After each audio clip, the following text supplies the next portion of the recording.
on other forms of social harm. Many of these far-right people that are protesting, they identify themselves as Christian. They feel the loss of their way of life and their traditional family values in this modernist deluge, in the hedonism that surrounds us. Is this what you want us to integrate into? Do you want to integrate? Do you want that we should integrate into this pitiful state of affairs in which you are losing your religion and your identity, in which you are incapable of fighting against? Is this the integration that you want us to integrate into? By Allah, we will never integrate into this. Is it our refusal to succumb to the moral and spiritual decay of this age that annoys you so much? Certainly that can't be the case unless you're hypocrites to begin with. Muslims are not out to get anyone.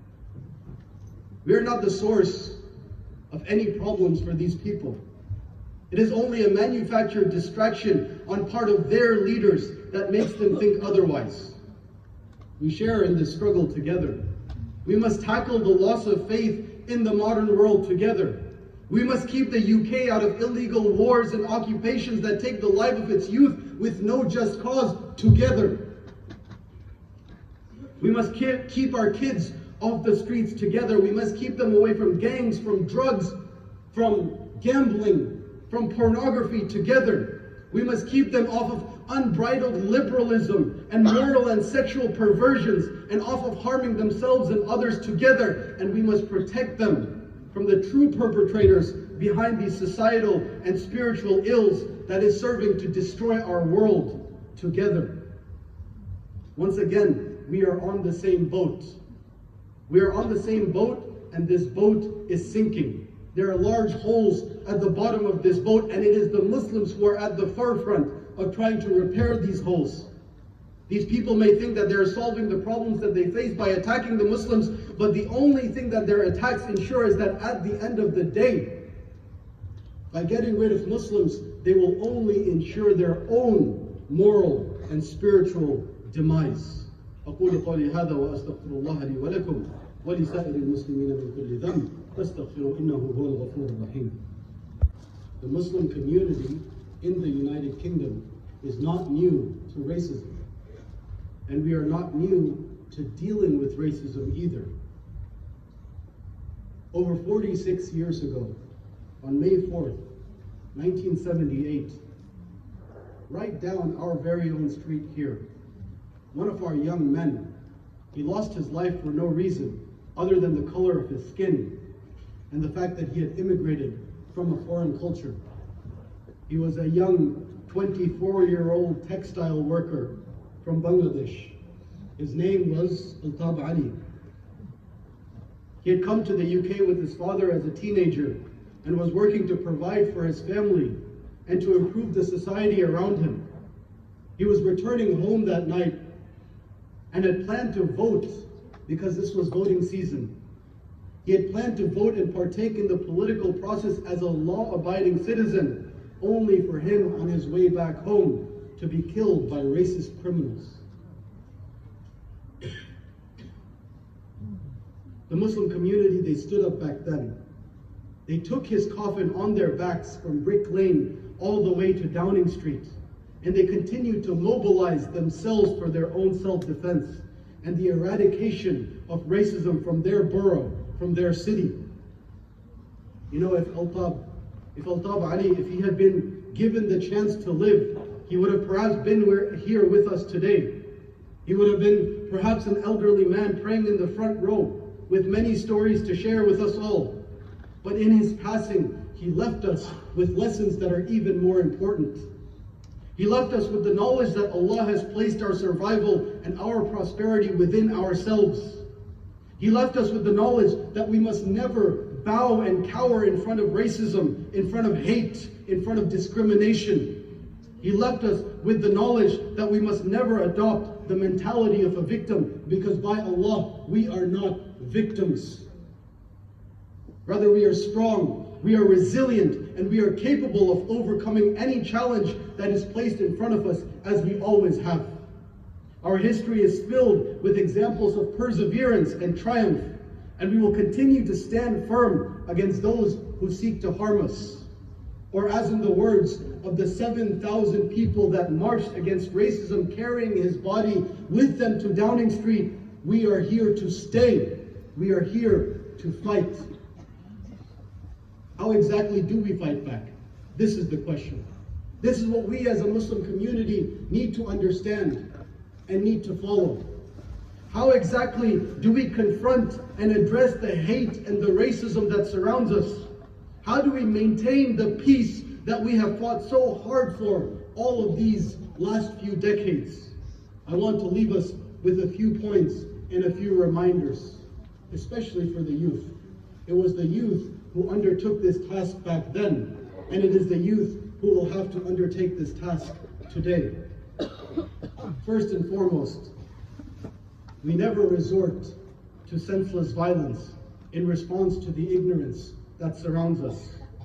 The solution to ignorance is education, not violence, not senseless violence. Senseless violence goes directly against what our deen teaches us and gives our enemies the ammunition that they so desperately seek. But Allah Azza wa Jal, He reminds us in the Quran, لا ينهاكم الله عن الذين لم يقاتلوكم في الدين ولم يخرجوكم من دياركم أن تبروهم وتقسطوا إليهم إن الله يحب المقسطين.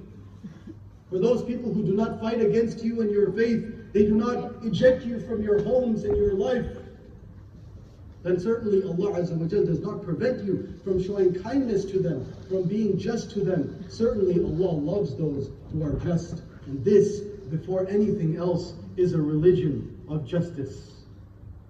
This is the only religion, the only faith, the only way of life that embraces people no matter where they come from or how they come.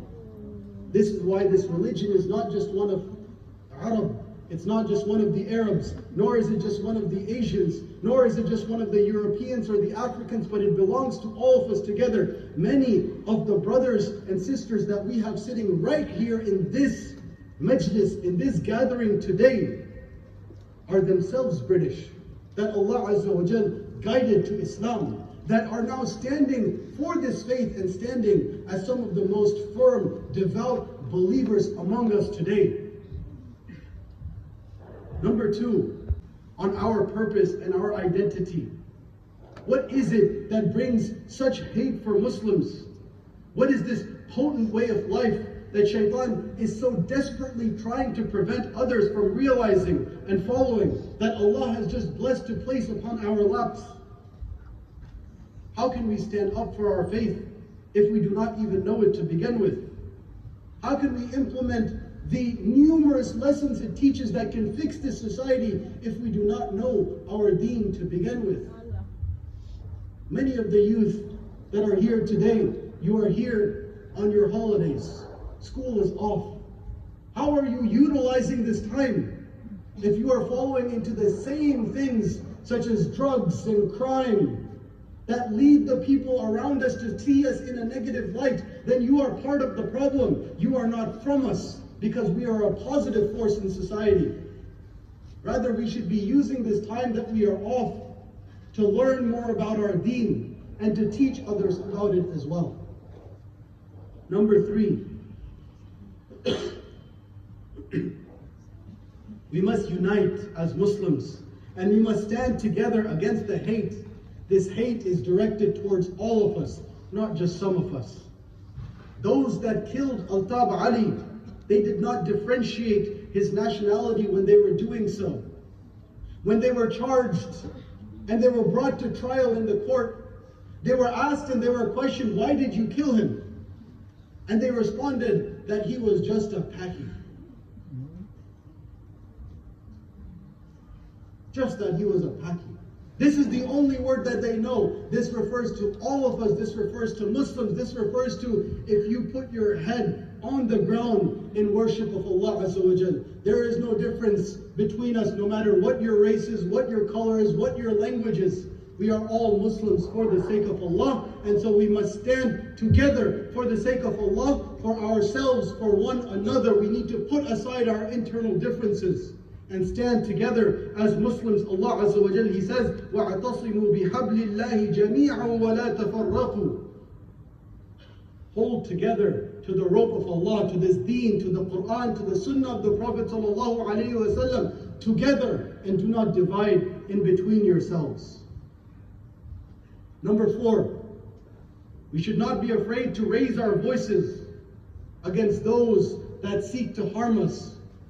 We should not be afraid to raise our voices and defend ourselves through peace and justice. We need to speak up and advise politicians from all sides of the political aisle. Those who on the right tell us that we need to stop the boats as racism, or they speak about Muslim women as letterboxes, or those on the left who tell us that we need to deport certain Muslim ethnicities. We need to raise our voices and speak up against them all. We need to speak against the media pundits that spin a narrative against Muslims that is completely false and puts us in danger. And we need to do the same against social media personalities that want to use this hatred for their own popularity, not caring for the loss of life and the harm that comes along with it. The Prophet ﷺ, he said, أفضل الجهاد كلمة عدل عند سلطان جائر. The best form of jihad, struggle, fighting in the path of Allah, is to speak a word of justice, a word of truth in front of a corrupt authority. Number 5, we should not be afraid to teach the deen and to speak of its values. Allah Azza wa Jal, He says that certainly He revealed to us dhikr, remembrance. رَسُولًا يَتْلُو عَلَيْكُمْ آيَاتِ اللَّهِ مُبَيِّنَاتٍ لِيُخْرِجَ الَّذِينَ آمَنُوا وَعَمِلُوا الصَّالِحَاتِ مِنَ الظُّلُمَاتِ إِلَى النُّورِ. This message of Islam takes us out of darkness and into light, and we should never be afraid to present it properly the way that it has come to us, to those that are around us. One of my closest friends is a person who is of British ancestry, and he himself comes from the far right. And when I asked him, what is it that brought you to Islam? He told me that when he looked around in his society, he saw the fall of traditional family values, the things that he took pride in. And he thought that Islam was the problem, but when he researched and he started looking, he found that Islam is the only source, the only way of life that is maintaining and upholding these values. And this is what led him to Islam in the first place. We should never be shy or hide from what our deen teaches us. And in fact, we should teach this to the world around us, because this is what they need. And this is what what will bring them out of their hatred, out of their racism, out of their injustice, to the truth and to the light.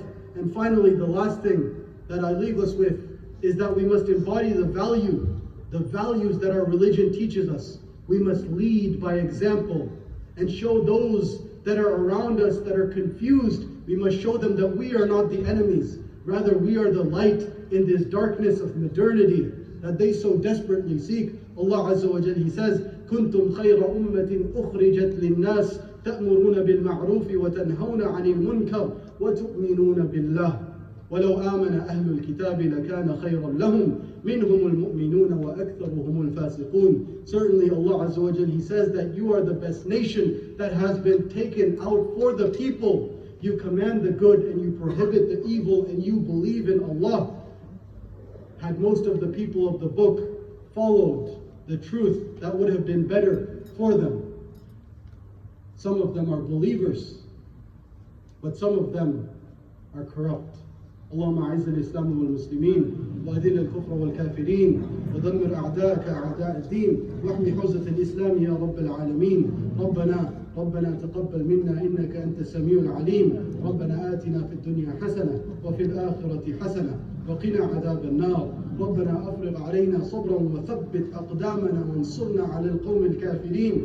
ربنا لا تؤاخذنا إن نسينا أو أخطأنا. ربنا ولا تحمل علينا إصرا كما حملته على الذين من قبلنا.